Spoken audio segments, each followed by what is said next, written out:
grab you a cup of coffee, or in my case for today, water. I'm trying, guys. And today we are going to be talking about how to take your child's passion for working with animals and animal care and turn those into high school electives to get them on the right track for college or career.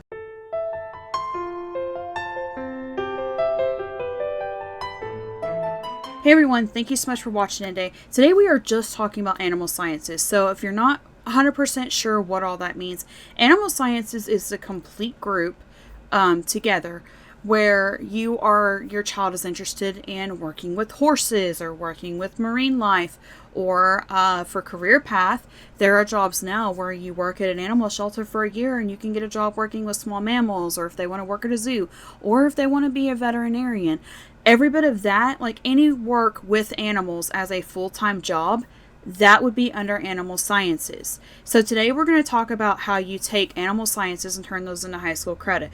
Let me also specify here that most umbrella schools and most schools in at least Tennessee and some of the other ones I've looked at, animal science is an elective science class. If you're looking at these classes for if your child wants to be a vet, this does not include the big three. The big three sciences that you have to have, at least for the state of Tennessee, which is what I'm most familiar with, that you have to graduate high school are biology, which this is not including biology, chemistry, and physics. You still have to have those to go into any science major. These are elective science classes. Now, I've been told for years, elective science classes look really good on your transcript. Your transcript is your list of classes that you give to colleges whenever you apply so that they can see what classes you've taken and how you excelled in those classes. This does not cover any of that. Elective science classes are literally science classes that you take for fun. Some of the other ones that you can do is like astronomy, there's earth sciences, there's a whole list of classes. Check with your umbrella school, check with whoever you have to report to. If you don't have to report to anybody, you can literally Google things online, and you can also look at like your state requirements and say, hey, what are some of these fun classes? These are also, I know some of these classes, if you're on a modified graduation path, especially like in the state of Tennessee, you can graduate on a modified path if your child is just like special needs, or if your child has delayed learning, then you can possibly take animal science as their main science class. Today's focus is on your child is already scheduled to do biology, chemistry, and physics, the big three.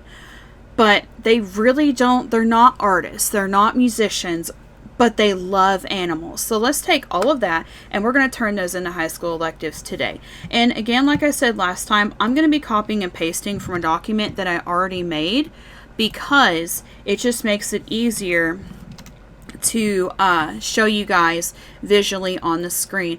And thank you to one of our members for suggesting it. I did enlarge the print this time. Let me know if you guys can see this better this time with the enlarged print, and we'll stick with doing that. I kind of noticed from editing too, but like when I'm editing on Premiere Pro, you don't really have a huge screen to look at, and it kind of comes across blurrier on Premiere Pro than it does in the Final Finish. So when I finally saw it in Final Finish, I was like, well, I think it'll be okay. But then other people said, especially like if they're looking at or watching it on a smartphone, it's a little bit more difficult. So we are going to try the bigger font this time and see if that helps. And so now we're going to switch to showing you the spreadsheet right here, where we're literally going to call it the Animal Science Electives class.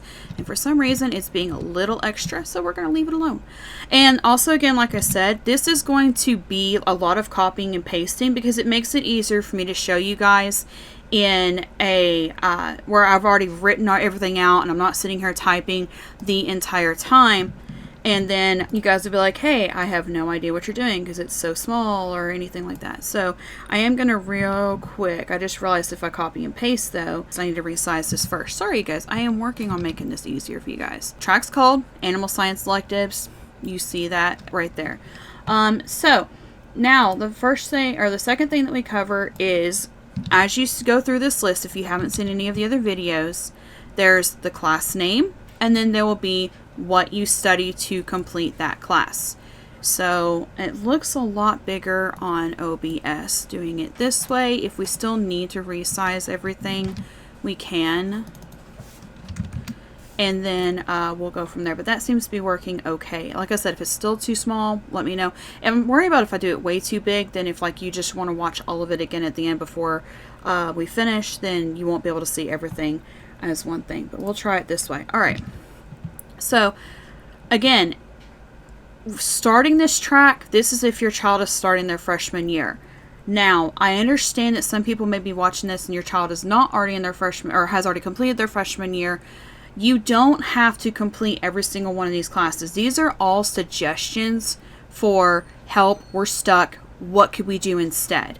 I'm going to take you through 4 years and also give you some alternative classes for, like, if your kids are like mine and like doing like one class in the summer just to get some electives out of the way, or just to get some high school credits out of the way and give them credit for stuff that they're going to be doing over the summer anyways.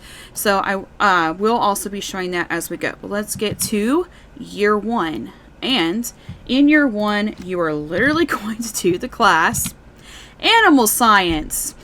I figured that was a no-brainer, but we're going to go ahead and put it. So, what is animal science? Technically, it's the exact same thing if your child in middle school, because middle school sciences, and in Tennessee at least, you get to choose.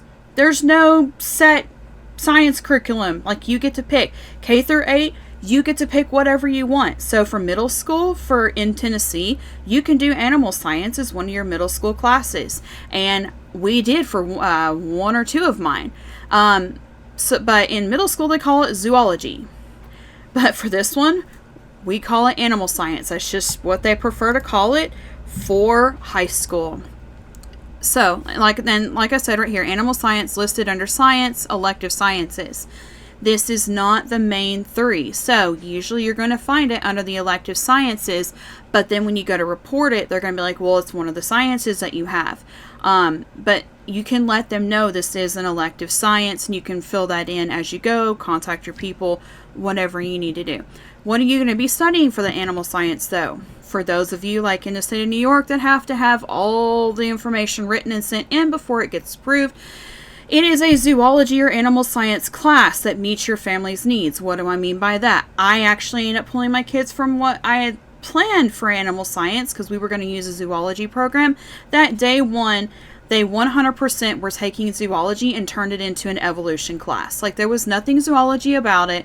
It was 100% an evolution class. And I keep forgetting, if I hit the desk, it's going to make the camera vibrate and the mic go weird. So for our personal family, we chose to not do that. What we ended up doing was we studied animals based on the biomes that they lived in. And I think that worked out a little bit better. We were only doing it for a half a year class, or a half semester class, or a half credit class. And then in the spring they did ecology, and they did 2 months of weather. And then the rest of the time they did like planting, flowers, anything that you go out and touch grass to do. So that's what they end up doing instead. So that's what I mean by your family's needs. You look into what works best for your family. I have heard Answers in Genesis has an animal science class. If you are looking at something like what we did, we kind of springboarded off of Year-Round Schooling of Misty Lee's. She has a whole list of animal studies, which most of that was like made for elementary, early middle school classes. It wasn't really meant for a high school class. We just modified it and did some additional research and documentaries and things to go with it. Most of the Disney Plus documentaries that they've made recently, with them, like the ones from 2010 to 2018, 2019, those were all pretty good. We do like those. I try to find ones that I pray about these things, and I work, and we just kind of write down, these are the ones we like, these are the ones we don't like. But you can modify your own class, or you can find, one of my favorite things to do is, if I get stuck, I literally will just Google search free, fill in the name of the class. Resources. Teachers Pay Teachers have several free things, or you can donate money to them. There are so many resources out there on creation, Answers in Genesis on the creation science programs, where you could just make your own from that. And we did actually have one child in middle school that went through, and I just called it creation science. And they're like, well, what are you using? And I'm like, all the free stuff on Answers in Genesis. And they're like, oh, okay, we're good with that. Because a lot of what they use is also actually VBS curriculum. So it's already technically a curriculum. So that made it easier to apply all that for listing what we were doing for that class. But like I said, make it work for your family. If you want, technically, because it's animal science, see if your local zoo has programs that work for, I didn't write all this down, so that's why it's not filling in like I did the other ones. But see if your local zoo has a program where you can work with them, or East Tennessee area, we have so many lakes. There's programs at our state parks where you can go and fill in scavenger hunts and things, ask questions, talk to park rangers.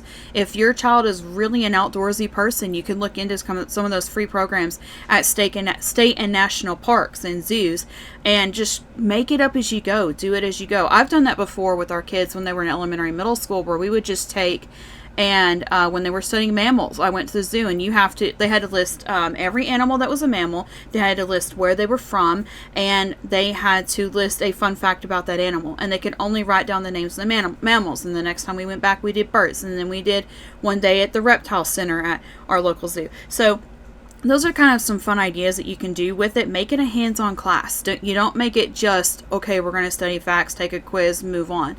Find ways to make it fun and entertaining, because if this is something your child's passionate about, they need to have hands-on experience, number one.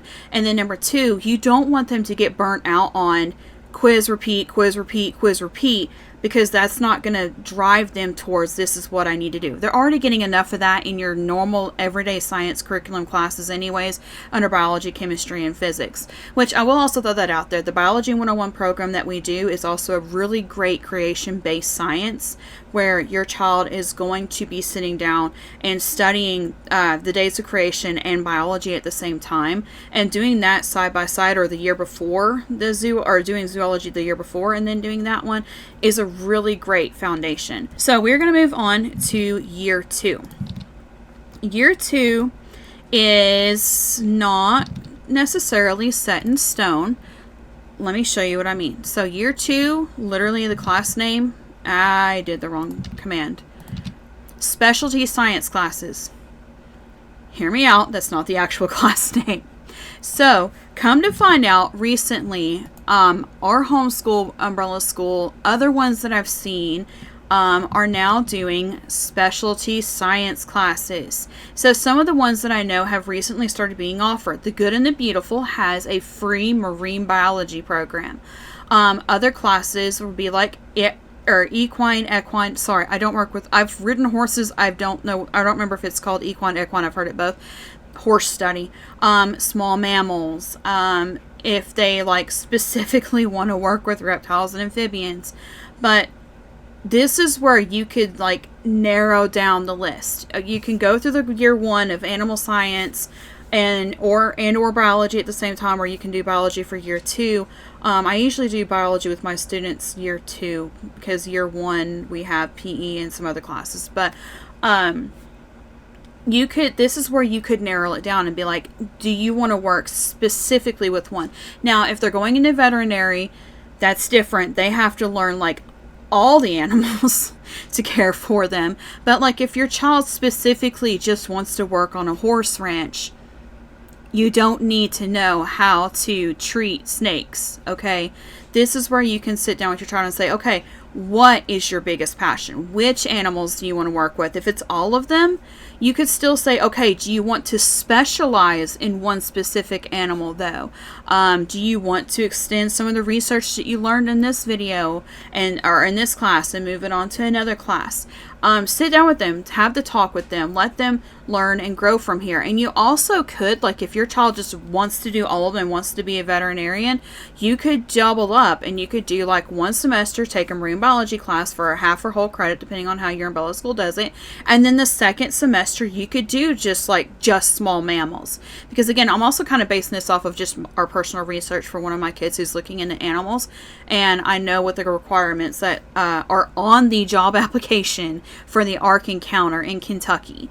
And it's 1 year of working at a animal shelter, and then you can go on to work with their small mammals. So that's why I keep saying small mammals, because like I know that that's currently one right now. So yeah, sit down with them, see what they want to do. And like I said, if they still want to do veterinary and they're wanting to do the whole spectrum, then you could do like an extension of year 1, and then you can focus onto it. Or you could maybe pull one of the, and if your child wants to be veterinary, you could pull something from one of these other years, because like I said, there's a couple of other classes suggested for the rest of this. So let's move on to year 3. And year 3 is an interesting one. This is a class called community service. Now, years ago, the only grade of students who could take community service were seniors. However, in states like Tennessee that have the program called Tennessee Promise, where you can take, and it's lottery money, and you can earn a scholarship through the lottery scholarship, you have to have X number of hours of community service to apply for this scholarship. Some seniors who were already going to school full time, working a full time job, church, sports, whatever, any kind of life outside of school, were struggling to get those community service hours, and also like all the senior things that happen your senior year. So now in at least Tennessee, community service can now be taken in 11th grade as well, or it can be taken in between 11th and 12th grade. And depending on what your school system looks like, it'll either go, if you take it the summer between 11th and 12th grade, it goes with 11th grade, which is how our umbrella school does. Or with some schools, they would go ahead and move it on to 12th grade because you don't have a summer after 12th grade if you're graduating on time. Yeah, community service. And again, the community service, just like any other class, it's not a written curriculum. The requirement is 150 hours. You have to complete 150 hours. Now, I know in Tennessee they're less strict about some of the paperwork for this, but if you're not in Tennessee, like if you're in New York or California, I highly recommend you take a spreadsheet, kind of like this one, and you put the date, the number of hours, and what specifically we're going to do, and maybe even have a signature of the person in charge of it to be able to turn in so that you don't have any trouble getting those community service hours. So some of the recommendations here are animal shelters. There is a program here in Tennessee where minors, you can't work at the shelter like feeding the animals or anything like that, but you can go in and read to them. You can volunteer to like clean the lobby or clean areas that aren't like actually working directly with the animals, but it's still an animal-based community service job. Another one that we're going to be doing very soon is dog sitting. You can volunteer to either keep in your home or with another supervised adult. Your teen can actually dog sit for people while they are out of town. And then the last suggestion that I have here for specifically teenagers is dog walking. Dog walking is very popular in some areas, and there, like, if you've ever seen Secret Life of Pets, there's a dog walker in that movie. So in some areas, dog walking is like a thing where you could actually get a full or like a part-time job or a community service job doing that. So for community service, though, with that, you would definitely be saying, I'm not getting payment for this. Can you just, sign your name here that I walked your dog for free as a service to you, and you could let people know that. Another place that would be good for that is if somebody's living in a nursing home and they get to take their pet with them, you could actually contact that family and be like, hey, can I come and help walk that person's dog for them? And that's another way that you can also do it as a community service outreach. So the last one on here obviously is year 4, which would be your senior year. Now, some of these other ones I'm going to include could also be summer jobs between year 2 and year 3 and year 3 and year 4. So those jobs are internship and apprentice. Now, the specific requirements for internship and apprentice is a paid job experience under a specialist. If they want internship and apprentice for this, it has to be under the person who's doing the job in the field that you want to go into.